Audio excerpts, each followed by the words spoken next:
إن الحمد لله نحمده ونستعينه ونستغفره ونستهديه ونعوذ بالله من شرور أنفسنا ومن سيئات أعمالنا من يهده الله فلا مضل له ومن يضلل فلا هادي له وأشهد أن لا إله إلا الله وحده لا شريك له وأشهد أن محمدا عبده ورسوله صلى الله عليه وعلى آله وأصحابه ومن تبعهم بالإحسان إلى يوم الدين وبعد. ربي اشرح لي صدري ويسر لي أمري واحلل عقدة من لساني يفقهوا قولي. سبحانك لا علم لنا إلا ما علمتنا إنك أنت العليم الحكيم. إخواني في الله، أوصيكم ونفسي بتقوى الله فقد فاز المتقون. قال الله تعالى: يا أيها الذين آمنوا اتقوا الله حق تقاته ولا تموتن إلا وأنتم مسلمون. Mzee katika imani, awali ya yote hatuna budi kumshukuru sana Allah subhanahu wa ta'ala wa ihsani na mapenzi kutuafikisha na kutuongoza kutufikisha siku ambayo ni siku tukufu katika ummati Muhammad sallallahu alaihi wasallam, lakini pia ni siku ambayo ni siku bora katika wiki, lakini pia bado katika masiku au misimu ya miezi mitukufu, misimu ambayo inataka sisi tukithirishe, inatuhimiza kufanya amali njema mbalimbali. Ndugu zangu,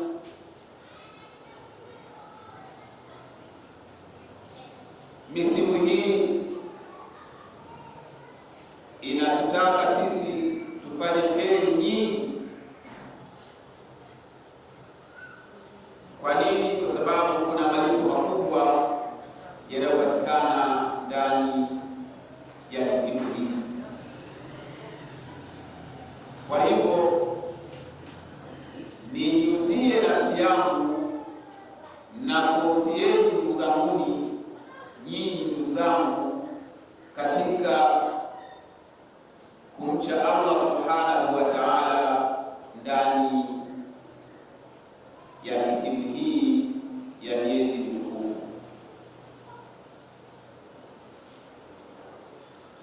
Leo tutakumbushana hasa katika jambo la ubora unaopatikana katika maji ya Zamzam, au utukufu au faida, miongoni mwa faida zinazopatikana katika maji matukufu ya Zamzam. Ndugu zangu,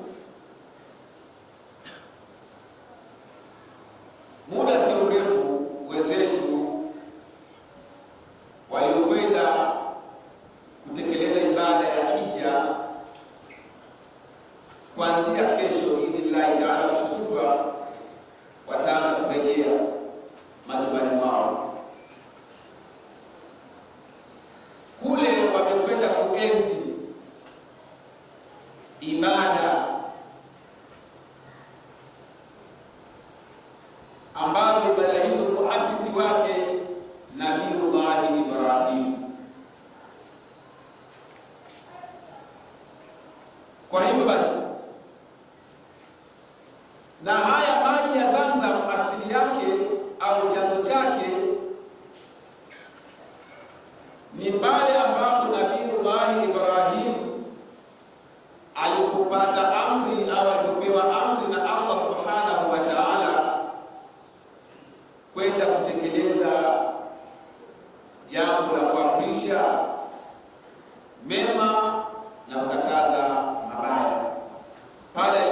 aliposafirishwa Nabiullahi Ibrahim katika sehemu tata, sehemu ngumu, akamwacha mkewe Hajara na mtotoe au na mtoto wao Ismail alayhi salatu wassalam. Baada ya kuwaacha jangwani, sehemu ambayo haina mmea, haina kivuli, haina nyumba, haina chakula, haina maji. Baada ya kuwaacha hapo, sasa huruma ya mzazi kwa mwanae katika ile hali ya kutafuta chakula cha mtoto, mtoto analia, anahangaika, akawa katika hali ya kutembea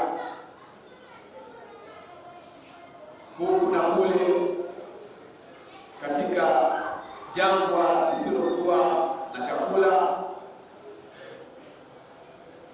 Ndio akawa kienda, ndio tukapata ibada za asili ya pale ya hapo, tukapata ibada ya Swafa wal Marwa. Swafa wal Marwa, akawa Hajara anakwenda katika kilima cha Swafa, kisha narudi kilima cha Marwa kwa safari za kukimbia, kutembea, kwa kwenda na kurudi mara 7. Kisa kinasema Allah subhanahu wa ta'ala akamtuma kiumbe wake mtukufu malaika Jibril kwa ajili ya kwenda kumnusuru kiumbe wake Ismail alayhi salam. Kwa hivyo baada sasa ya Mwenyezi Mungu kumtuma malaika Jibril alayhi salam kufika pale, akawa ni mwenye kuipiga ardhi kwa ubao wake au pambawa yake au pambawa zake, ndiyo asili, au akaipiga ardhi kwa miguu yake, ikapatikana chemchemi. Ile chemchemi iliyopatikana pale ndiyo leo ulimwengu mzima unafaidika na maji hayo.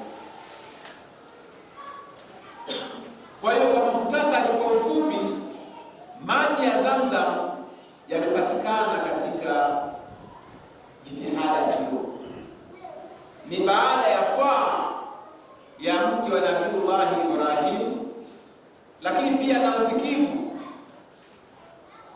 wa Nabiullahi Ismail.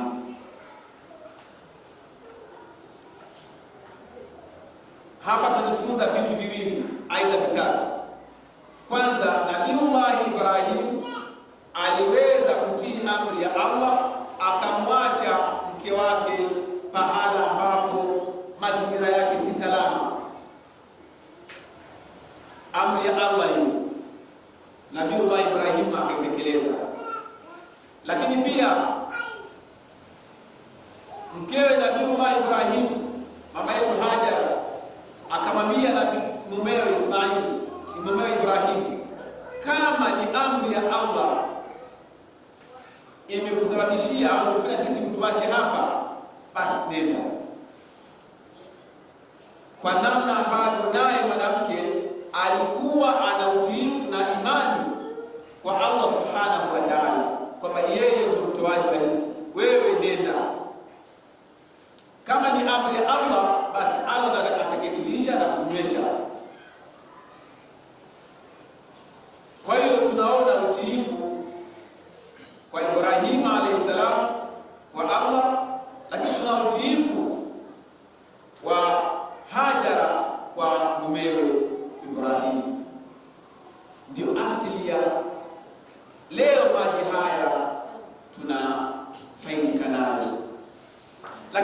haya ndugu zangu yana faida gani kwetu sisi?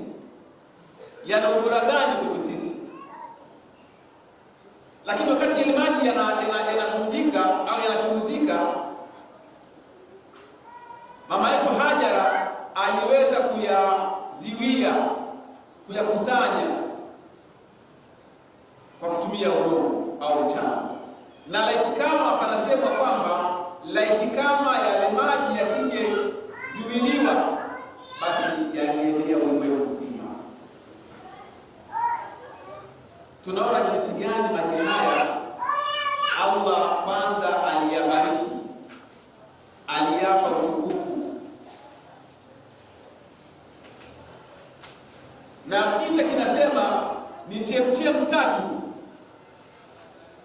mpaka leo hii, tokea miaka 2000 kabla ya Nabiullahi Isa mpaka leo hii maji hayo hayajakatika na wala hayajapungua, ndo kila siku yanazidi kuongezeka. Mahujaji zaidi ya mahujaji wanakwenda hija na umra kwa nyakati tofauti, kwa miaka tofauti, tokea miaka hiyo mpaka leo hii bado ya maji yanatoka, lakini hayajakatika. Kwa hiyo tunaona ni jinsi gani ndugu zangu maji haya yana ubora mkubwa. Sasa Mtume sallallahu alaihi wasallam anayazungumziaje maji haya? Mtume sallallahu alaihi wasallam anasema khairu ma'i ala wajhi al-ardi ma'u Zamzam. Rawahu Ibn Majah wa Ibn Hibban. Maji ya Zamzam, Mtume sallallahu alaihi wasallam anasema khairu ma'i ala wajhi al-ardi ma'u Zamzam. Bora ya maji yoyote, maji ya aina yoyote unayojua wewe, maji bora katika uso wa ardhi ni maji ya Zamzam.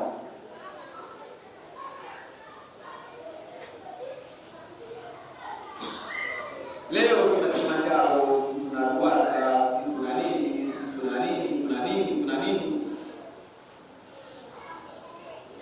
tuna maji ya baharini, tuna maji ya mito, tuna maji ya maziwa, lakini yote haya mzanguni hayana thamani, hayana ubora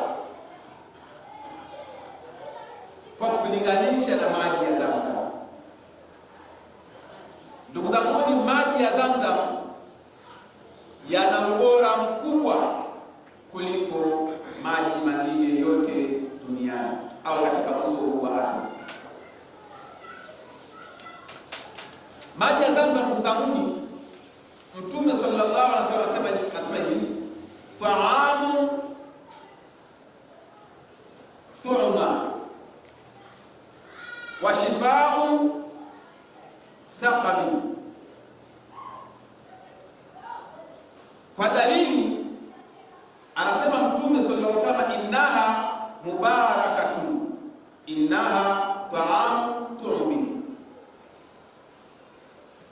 Maji ya Zamzam yenyewe kama yenyewe ni chakula,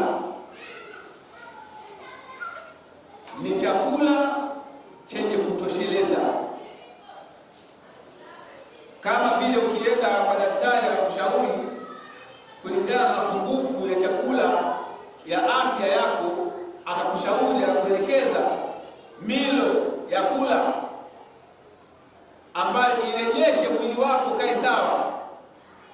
Sasa ndio Mtume sallallahu alaihi wasallam anasema ta'amu tu'ma au tu'mi. Maji ya Zamzam ndani yake yana chakula chenye kutosheleza.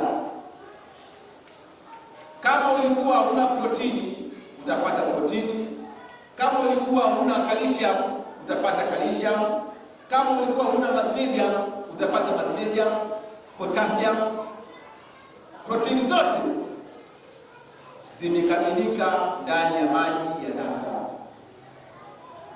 Lakini sivyo hivyo tu, Mtume sallallahu pia hayo maji pia washifaun, lakini ndani ya maji hayo kuna ponyo. Leo mtu akiumwa akienda hospitalini, baada ya vipimo anapewa dawa iwe ni ponyo ya kuondosha yale maradhi. Sasa Mtume anathibitisha, ndio mwanasayansi mkuu na bingwa duniani, na ndio ameigwa Safamin, na ndani ya maji hayo yana ponyo ya maradhi mbalimbali yanapona. Kama na malaria utapona, kuna typhoid utapona, maradhi ya namna yoyote utapona, kuna uvimbe utapona, sukari, pressure. Maji haya kwa idhini ya Allah yanaponyesha. Lakini yanaponyeshaje? Leo wengi ndugu zangu, tuna mali tunazozifanya kwa sababu ya kutokuwa na nia.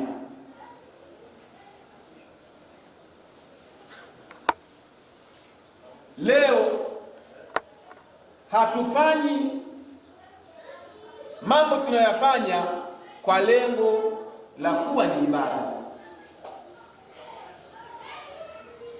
Watu hatuendi hospitalini kutibiwa kwa maana kama ni ibada, tunakwenda kama ada. Hatuvai nguo kama ni ibada, tunavaa kama ada. Kwa hiyo mtu anaingia kwake kama ada, nimerudi kwangu, lakini haingii kama ibada. Tofauti iko hapo. Na wengi tutakuja kujuta siku ya Kiyama. Tunafanya matendo mazuri ya kumridhisha Allah, lakini hatunui kama ni ibada. Sasa Mtume sallallahu alaihi wasallam anatuelekeza, anatufundisha maji haya. Katika misimu hii ndugu zetu wengi wanakuja kutoka Maka wanakuja na maji haya, na miongoni mwetu tunayanywa maji haya, lakini miongoni mwetu tuna maradhi, tuna shida, tuna malengo yetu, tuna mahitaji yetu, sio tu maradhi ya mwilini. Hapana, hata zile shida mbalimbali, haja mbalimbali. Maji haya kwa idhini ya Allah, kwa baraka, namna ambavyo maji haya yamepewa baraka, Mwenyezi Mungu anaondosha. Ndio Mtume sallallahu alaihi wasallam akasema, innaha mubarakatun, hakika maji haya ni yenye kutiwa baraka. Innaha taamu tu'min, hakika mambo jinsi yalivyo ni chakula chenye kutosheleza. Lakini pia akasema Mtume sallallahu alaihi wasallam kama hivi, lima shuriba lahu, qala sallallahu alaihi wasallam, ma'u Zamzam lima shuriba lahu. Haya maji ya Zamzam haya ni kwa nia ya ile iliyonywewa, yatamfaidisha mtu mnywaji, mkogaji, kwa ile nia iliyonywewa hayo maji, sio kwa nia yule aliyekunywa hayo maji, ni kwa nia ya yule iliyonywewa hayo maji, ndiyo itamfaisha mtu huyu. Kwa hiyo wengi tunakunywa maji hayo, tuna maradhi mengi, tuna haja mbalimbali, lakini ukinywa kwa nia maji hayo kwa idhini ya Allah aondoshe, Allah anaondosha. Siku moja Nabii Musa, mimi napenda kumtolea Musa. Nabii Musa alipata bahati ya kuwa karibu sana na Mungu mara kwa mara kuongea. Siku moja Musa anaumwa, akaomba maelekezo kwa Allah.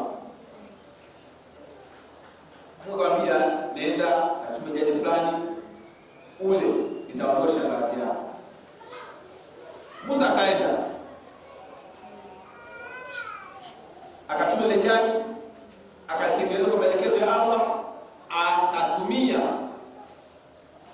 kwa lengo la kuona maradhi yake. Allah akayapondesha kupitia jani lile. Musa amekaa muda akaumwa. Akakumbuka kama siku ile nilipoumwa Allah aliniambia nikachukue jani fulani nitumie. Akaenda tena akatumia lile jani, hakupona. Tunapata ibra gani hapa?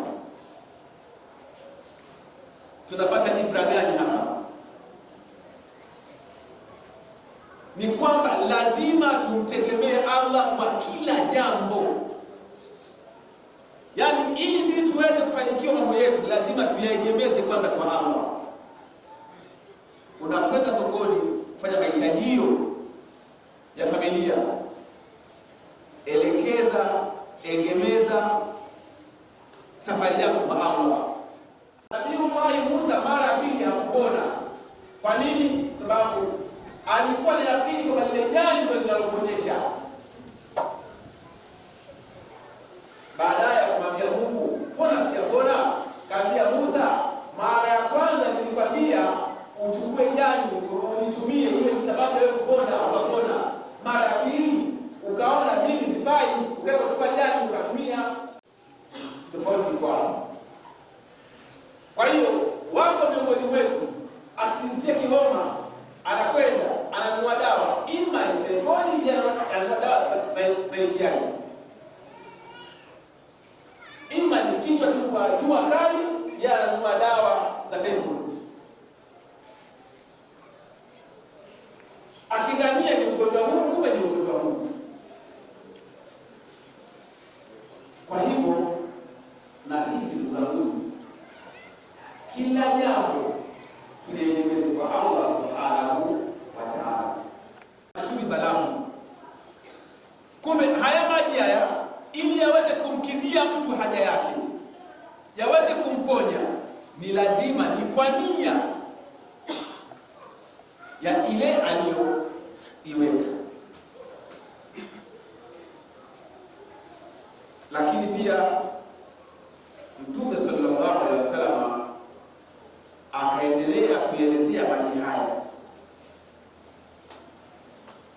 akasema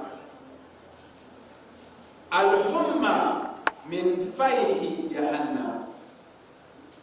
Hizi homa hizi tunazozipata hizi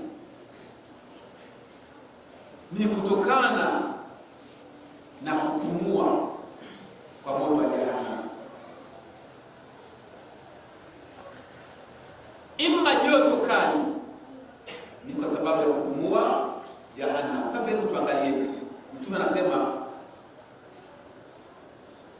hizi homa hizi tunazozipata hizi ni kwa sababu ya kupumua moto. Moto unapumua. Sasa moto unapumua ndio hii hali tunaipata huku. Je, yule atakayeingia utakuwa na ukali kiasi gani? Tujiulizeni hapo. Lakini Mtume sallallahu alaihi wasallam akaendelea kusema, akasema hivi, fa'abriduha bimai zamzam. Lipozeni hilo joto hilo kwa kuyatumia kwa kunywa maji ya Zamzam. Kwa hiyo hata hizi homa hizi, kama una maji ndani ya Zamzam, haina haja kutumia paracetamol, sio dakika 5, sio dakika 3, sio dakika 10. Hakuna haja. Ni wewe kuchukua maji kwa nia ya kuondosha kile unachokusudia, basi Allah subhanahu wa ta'ala kwa baraka ya yale maji anaondosha. Sasa ndugu zangu, tutumieni nafasi hizi, fursa hizi, kuyatumia haya maji kwa ajili ya kuondosha maradhi yaliyoko mwilini mwetu.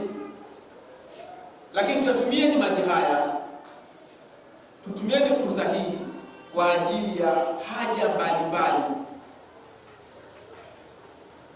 baraka, kuondosha mikosi,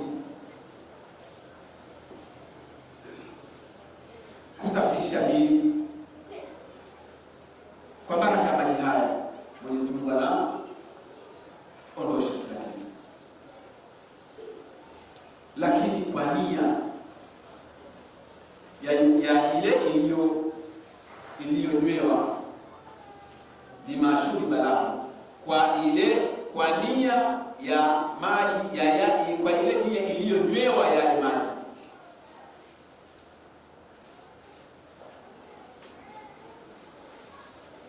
Kwa hivyo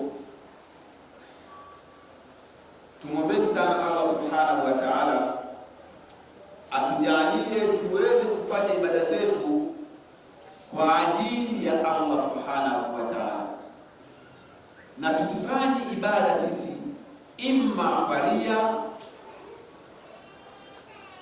imma kwa kujionyesha kwa namna mbalimbali, imma kuegemeza kwenye vitu vingine au kwa watu wengine au kwa watu watukufu au kwa watawala au kwa namna yoyote ile.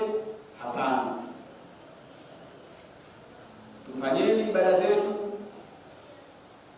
tukiziegemeza kwa Allah subhanahu wa ta'ala. Hakuna ibada ambayo itakuwa ni yenye kumletea faida na manufaa mfanyaji wa ibada hiyo isipokuwa kwa nia. Nia pekee tu ndiyo itakayo mpatia faida ibada hiyo. Kama kutakuwa hakuna nia thabiti, lengo, dhumuni la ibada hiyo, basi hiyo ibada itakuwa haina faida kwa huyo mfanyaji wa ibada. Kwa hiyo nirejee tena kusema, naihusia nafsi yangu na kuhusieni ndugu zangu nafsi zenu kumcha Allah subhanahu wa ta'ala. Lakini kutumia nafasi hii, fursa hii, wenzetu wanakuja na maji haya, tuyanywe kwa nia na lengo kama jinsi Mtume sallallahu alaihi wasallam alivyoelekeza.